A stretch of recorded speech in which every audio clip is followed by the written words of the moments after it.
I hereby introduce to you Mr. Michael Veazey. Hi, welcome to Amazing FBA. This is your host, Michael Veazey speaking, and this podcast episode is brought to you by Reliable Income, led by Adam Hudson. Reliable Income is an Amazon community and course, and Adam Hudson is an Amazon seller. He's doing well over 7 figures a year now, and also a very straightforward Australian. And in a sea of hyper Americans, that is quite a refreshing change. Adam will tell you it straight when it comes to how much money you need to private label, which is measured in the thousands of dollars these days, not the hundreds, and how long it takes to really get a private label product off the ground when you're working alongside the day job, which again is measured in months rather than weeks.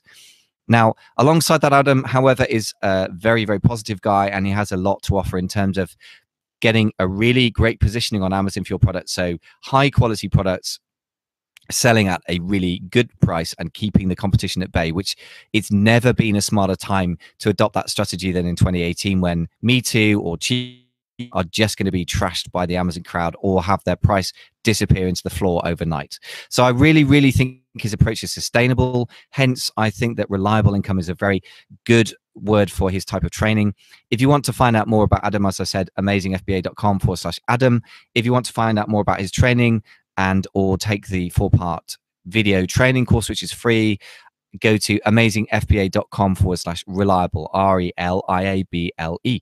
Just for more transparency, I am an affiliate of that, so that will buy more than a coffee, as is the traditional affiliate sales. But what it will do is help cover some of the costs of running the podcast, which hopefully benefits you. Some of the software that I have to use to keep in touch with the guests, and my beloved and long-suffering editor, Daniel, who is worth his weight in gold, but I have got to pay him because even editors have to eat as well. So I've got to pay for blog doing, podcast hosting, the rest of it. So that helps to cover some of my costs there. And I hope you'll check that out. Now on with the show. Hello, ladles and jelly spoons. Welcome back to Amazing FBA. Today, I'm here with John Cavendish of FBA Frontiers, and we are talking Europe, how to get into Europe, or if you are in the UK and you're lucky enough to have Europe at your fingertips, as it were, how to expand into Europe and make sense of that. So first question, John, is the language barrier a real barrier, or is it just in people's heads? Well, I mean, it's a barrier if you don't speak it. But no, it's not really a barrier, especially because Seller Central is in English and you can set it to any language you want to. So the back end of all of Amazon is always in English or German or whichever language you set Seller Central to. So you can sell in like the UK, Germany, France, Spain, Italy, just from your Seller Central account and managing it all in English. So what about the first question after that? And then for me would be product research. How do I do product research in, say, Germany if I don't speak German? Okay, so basically, if you've already got products in the UK, I would reverse engineer your products into Germany and into every other marketplace, actually, just to see, if there's a market for it and what the current sales are for the best sellers. So the 2 main ways that I would do that is Google Translate, so literally just translating your product into German, or just putting your English into the German Amazon.de website, and then looking for the top few and figuring out what the main keyword is for that product. So if you're looking for barbecue tools and you just put in English barbecue tools, there'll definitely be barbecue tools in the top 5, and you'll see the German keyword is the main word in the first couple of words in the listing. And I'm sure because it's German, it'll be 2 huge words slapped together. And you'll copy it, you'll put it in the top, you'll search. And if you've got a good sort of cascade of bestseller ranks down, then you've got a good keyword, or the best keyword for that product. Okay. And do you use any tools for that process? Anything specific to Europe, or is it the general sort of research tools that you would use in UK or USA? We use the same general tools. I mean, you can still do everything manually as you would before. You just have different rules for the BSRs, and as part of ours, of course, we give you numbers like look for, say, in Germany, less than 2,000 BSR for the top 3 products. But you can use Jungle Scout, because all Jungle Scout does is pull the data and make it slightly quicker to do your research. But I would say people get distracted too much by these revenue numbers. And also Jungle Scout's new scoring system based on different numbers of each things. And I think make your own decision. Don't just follow what Jungle Scout says. Yeah, I think a lot of tools create a sort of simplified version of reality, which is kind of their job. But I think, yeah, you can go too far with that and ignore some great opportunities there, I think. Okay, that's the first thing. So there's the product research. And then let's assume you got the product in either because you've already got it selling in the UK or possibly you bring it in from the USA and you need to market it in, say, Germany. I mean, that's a market I guess I'm most familiar with. So what's the next step? Do I just get we've already talked about how horrible Amazon's auto listing translations are. Do I just use Google Translate? Will that do as an initial listing? Will that do the job? Or what are we looking at? Fiverr? I mean, you could use Fiverr. I wouldn't use Fiverr, to be honest. You could use Upwork. There are some good translators on Upwork. It just takes a long time to find them. And you've got to usually, what we did when we were initially looking for translators on Upwork was get like 4 different translators and compare, get them all to do the same job and then check each other's work. But really what you want to be doing is doing every marketplace at the same time. Because as we talked about before, like even though you may be concentrating on launching in Germany, you want to be making sure you've got your listing live and in really good quality in Italy and Spain and France, because these are so much less competitive markets. And as we talked about last week, actually, my sales in some products are way higher in, say, Italy and France than they are in Germany, because they're super competitive in Germany, but we're the #1 bestseller in France because no one else is doing it. So you want to be pushing for every marketplace straight away. In terms of customer service, you will get messages in the local language, but that's when you can use Google Translate, because you just want to provide a quick response to this person. And almost all the questions are the same as you get in the UK and USA, which is, where's my stuff? Yeah, where's my stuff? It doesn't work. It's not the one that I ordered black and it's pink. Why is this? Yeah. As you say, the usual thing. So is it worth getting, because as this is a good point, actually, as pretty much 90% of the messages I ever send are about the same 4 topics. I have templates set up in the UK. Is it worth getting those templates translated into other languages? Oh, completely. Yes. Yeah, we also do that. We have, if you haven't received your product yet, so this is an FBA issue, contact Amazon at this link. Yeah. So same thing. Great. Okay. Well, that's very handy to know. And what about then the listings themselves? So there's translating the English, but presumably if you're in Germany, that the sorts of keywords that people search on aren't necessarily a direct translation of the English keyword. So if you're building a keyword-rich listing, which is going to get ranked in Germany by the algorithm, what do? Just translate, or should you start from scratch with keyword research in each marketplace?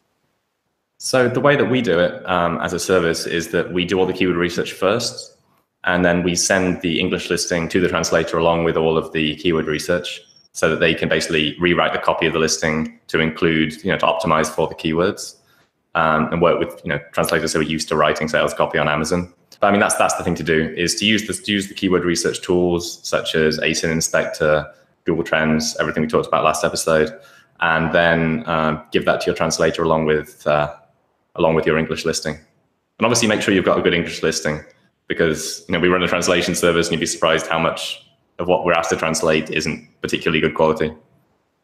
Okay, so give us a bit of a hint, because you've got a lot of experience of looking at the language hour after hour, or your guys do. So what are the sort of main issues that people come up with, or bad writing that they come up with? I mean, it's usually that the English listings aren't optimized in the first place. So we can also help with that, but it's more like, making sure you've got 5 bullet points, the checklist of 5 bullet points. You've got all the keywords in there. You've got a properly optimized title. It makes sense if you read it grammatically. It's not just a bunch of keywords, and you've got copy, and that's it.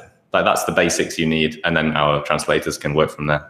Okay. It's surprising to me that in this day and age that you got people who don't even have 5 bullet points or don't have relevant keywords in. But I guess that shows that a lot of people still don't know what they're doing. But it's good to know that.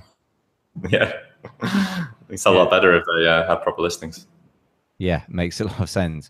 Okay, so really, this all sounds pretty simple stuff. I mean, you guys have done a lot of this stuff, and I can vouch for the fact that writing an Amazon listing isn't the same as normal copywriting. Never mind, because I've actually worked with people who've done copy for outside of Amazon stuff, and I've had to rewrite it. Said, look, this may come across like a secondhand car salesman to you. but you have a very short space to hit somebody over the head with why they should really buy your product on Amazon. Tell me a bit about that. Do you deal with the sort of cultural differences between America and Germany? For example, I know that my friend Brian Burt, who tends to be not understated, very much an overstated American, but wonderful guy, but he's got a follow-up sequence that in emails that says things like "you're awesome" at the end, which for me as a Brit makes me think this is a bit weird, and Germans probably would think he is frankly certifiable. So do you kind of deal with that kind of difference in approach? The translators will hire anything or like raise to us anything which doesn't sound particularly culturally appropriate. Excellent. And raise that in the translation. I mean, in Germany especially, I'm sort of sure you've seen, Germans are the most honest, forthright people when it comes to like product reviews and feedback. And even if you have a good product, you'll end up with 3-star reviews saying, "Seems all good so far. Seems okay. I'll update you in a year." Like 3 stars. Yeah. Whereas in America, when I used to sell there a little bit 2 years ago, I'd get 5-star review. I bought 3 of these. You check them, they only bought 1. Like, what's going on? they overestimate like too much. It's ridiculous.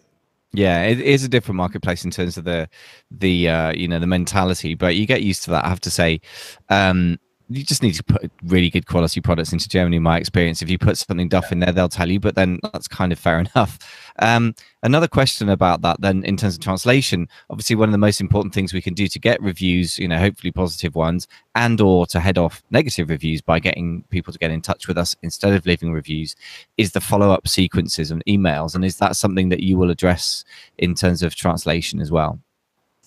Yes, so we can we have packages that include all the follow-up emails as well, up to a certain word count. But we've always found that you don't want long follow-up emails. Nobody's going to read your epic biopic about your product. They just want information, something to help them, ask for a review. In Germany, especially though, there's lots of privacy laws where you technically shouldn't send certain information, shouldn't follow up. It's up to you whether you set up your follow-up sequences. But no one we've worked with has ever had any issues. But I cannot condone whether or not breaking German law and sending follow-up sequences. Thank you for putting it that delicately. I mean, I had Jill Lang on a while ago, who's got Private Label Journey and is the biggest German podcaster in the Amazon space and a serious seller. He does. He's got a couple of accounts at about 100,000 euros each or something like that. And he said, to be honest, everyone does it, but it's technically against the law. So that I'm not saying that you're saying that, but that's what he said. So we're skating around the fact that basically everyone's doing it, so you can probably get away with it. Yeah, unlike asking for a review where Amazon will send the squad through the doors about 10 days late, 10 seconds later and suspend your account. So don't do that in any marketplace in any language, I would suggest. So, John, obviously, there's lots and lots of expertise that you guys obviously have in translation, which is so basic and so important. I mean, doing it yourself, you just come across as immediately not knowing what the hell you're doing. So I would not advise anyone to do a DIY translation. Really, it's not worth it.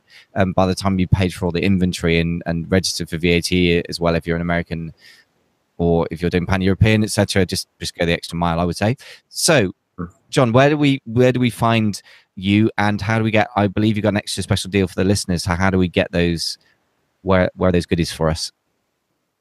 So for the translation services, you can find us at FBAtranslations.com, and we have a land especially for you, which is /amazing.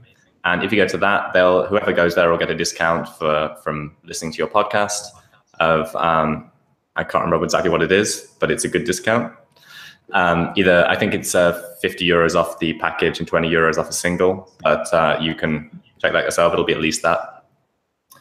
We also have a deal on the course. So basically, I'll give you a quick rundown of the course if you want. Please do, yeah. So I'd love to hear more about that. Basically, it's originally it's made for Americans who want to launch in Europe. So it's basically anybody that has a okay knowledge of FBA already and then wants to sort of supercharge their European sales and European listings. So it's 5 modules. The first module is European research. So basically a more detailed version of what we just went through, including templates and how to compare marketplaces, metrics to measure whether your ASIN is good for a certain marketplace, or which one we think that you should concentrate on, which ASIN you should bring across if you have several. How to get set up in the EU, so VAT registration, importing, that type of thing. Sourcing and packaging, so should you modify your packaging for Europe? Some sourcing basics if you haven't done that much sourcing before. But as I said, this is kind of a higher level thing. So if you haven't ever sourced something before, you're going to need some more external input on that. Launching your product, so how we would go about launching in Europe, and marketing your product, so PPC, all that good stuff for Europe. Excellent. That sounds like it covers the basis. And I like the fact that there's a course available that doesn't go back to sort of rock bottom, but which deals with the specific issue at hand, which is, going from a known place to a sort of semi-unknown place. So that's really, really useful. And again, presumably there's some kind of deal for the listeners. Is that right? Is there a particular place they can go? Yes. If you go to fbafrontiers.com/amazing, there's a really good discount there. And you also, if you sign up there, you get a free call with me for 30 minutes, which I believe we're offering your listeners. Excellent. Yeah, very good. Also, you were saying about just doing a more advanced stuff. I mean, all of the basic stuff now for FBA is available for free. There's all these amazing podcasts. You can pretty much put it together yourself. So I want to do something that isn't like the lifestyle sell. Like I suppose as a Brit as well, we hate the lifestyle sell, we hate the hard sell, and I didn't want to do the hard sell. So I want to do the easy sell to people that know the value of making making 100 grand a month in Europe. Yeah, that's not a hard sell after 100 grand speaks for itself, really. And also the irony, John, is like the way I introduce you is like you're not sitting on a beach with your laptop, which is obviously, I think, the stupid place to use a laptop because of the sand and what's the Wi-Fi like on most beaches, not good. But you are, in fact, exemplifying the people that would aspire to, because you're living where the hell you want because you think it's interesting. And for me, that does exemplify it. So I'd like to say finally, that without the in the low-key British kind of way, that you are being the lifestyle about it, which is really refreshing. So John, thank you so much for coming on and sharing your expertise with us, and look forward to catching up with you soon in Vietnam, see how the scene is out there, and any new insights you have in a few months' time if the marketplace has shifted. It'd be great to have you back on. Great, thanks very much. And you're definitely welcome to come to Saigon. It's an amazing city. It's only like 500, 600 quid return from the UK. That's good. Yeah. That's good. Yeah, we'll check it out. Thank you very much, John. Cheers. Cheers. Bye-bye.